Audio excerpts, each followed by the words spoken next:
دو مسئلے آپ کی خدمت میں نجاسات کے سلسلے میں عرض ہوں گے۔ جیسا کہ کل عرض کیا اسی کا تتمہ ہے کہ نجاسات میں سے ایک شراب ہے۔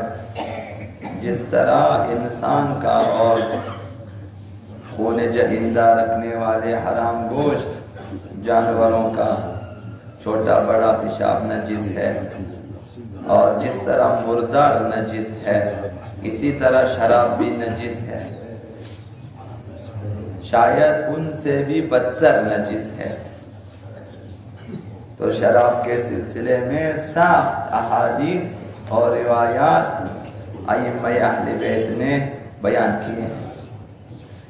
ابھی مجبوری کی حالت میں اگر کوئی شخص مجبور ہو جائے کہ وہ غیر مسلم ممالک میں رہائش پذیر ہے اور وہاں نوکری کی ضرورت ہوتی ہے، کام کرنا پڑتا ہے، اب وہ کسی ریسٹورنٹ میں کسی ہوٹل میں کام کرتا ہے کہ جہاں آنے والوں کے لیے شراب پیش کی جاتی ہے۔ اب اس شخص نے یا ویٹر کے عنوان سے مثلا کھانا پیش کرنا، نوکری کرنی ہے وہاں پہ، یا پھر کچن میں باورچی خانے میں کام کرنا ہوتا ہے جہاں شراب، اب وہاں اس ہوٹل میں کام کرنا پڑتا ہے جہاں پہ کھانوں کے ساتھ شراب شامل ہے، یا کھانوں میں شراب ملاتے ہیں اسے ملانا پڑتا ہے، یا آنے والے جو مہمان ہیں انہیں شراب پیش کرنا ہوتا ہے۔ اب یہ مسلمان ہے اور نوکری کرنا چاہتا ہے، تو انہوں نے اس کا حکم پوچھا حضرت آیت اللہ سیستانی سے کہ کیا ہم وہاں کام کر سکتے ہیں جبکہ دوسرا کوئی کام میسر نہ ہو، یہ مجبوری بھی ہے۔ انہوں نے جواب میں یہ فرمایا کہ شراب اور نشہ آور چیزوں کا حمل کرنا اور فروش کرنا اور دوسروں کے آگے پیش کرنا یہ تینوں جائز نہیں ہے، حرام ہے۔ انسان شراب حمل، شراب اٹھائے مثلا اٹھا کے ٹرے میں اٹھا کے، یا مثلا گاڑی میں اٹھا کے، یا مثلا اٹھا کے دوسروں کے ادھر ادھر کرے، یہ بھی جائز نہیں ہے۔ بیٹھ کر فروخت کرے یہ بھی جائز نہیں ہے، اور اسی طرح دوسروں کے لیے شراب پیش کرنا کھانوں میں یہ بھی جائز نہیں ہے۔ تو ایسی نوکریاں مسلمانوں کے لیے باعث ننگ ہے۔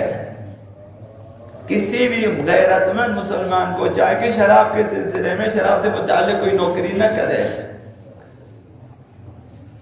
حضرت آقا رسول خدا صلی اللہ علیہ وآلہ وسلم نے ارشاد فرمایا جمع الشر کلہ فی بیت، خداوند متعال نے یہ مثال ہے کہ گویا تمام برائیوں کو جمع کر دیا ہے ایک بہت بڑے گھر میں، تمام برائیاں دنیا کی جمع کی ایک گھر میں، وَجُعِلَ مِفْتَاحُهُ شُرْبَ الْخَمْرِ، پھر اس کی چابی قرار دیا ہے شراب پینے کو۔ اب اگر کوئی شخص شراب پیتا ہے تو ایسا ہے کہ وہ برائیوں سے بھرے ہوئے گھر میں داخل ہو چکا ہے، سمجھو آتش جہنم میں داخل، جہاں ہر طرف سے مثلا آگ ہی آگ ہے۔ اب وہ شخص جو شرب خمر کرتا ہے ہر قسم کی برائی اس سے بعید نہیں ہے۔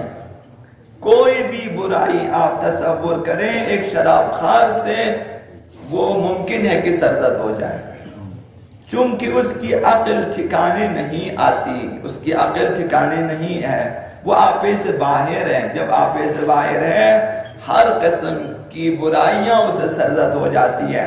انسان کو کنٹرول میں رکھنے والی چیز، قابو میں رکھنے والی چیز عقل ہے، اور شراب خاری سے عقل زائل ہو جاتی ہے۔ جب عقل کمزور ہو جاتی ہے، زائل ہو جاتی ہے، قوہ شہویہ، قوہ غضبیہ غالب آ جاتی ہے، تو پھر وہ انسان ہر قسم کا گناہ اور ہر قسم کی برائی کر سکتا ہے۔ تو لہذا مسلمانوں کے لیے خدا نے، رسول اہل بیت نے مشورہ دیا ہے کہ اگر نجات چاہتے ہو تو جس قدر ممکن ہو شراب سے اور شراب سے متعلق کاموں سے دور رہیں۔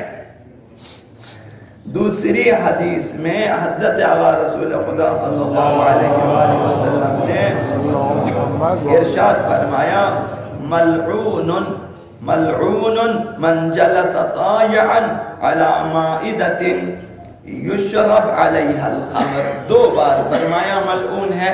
یہ پہلے بھی عرض کیا، تاکید ہے کہ یہ زیادہ ملعون ہے.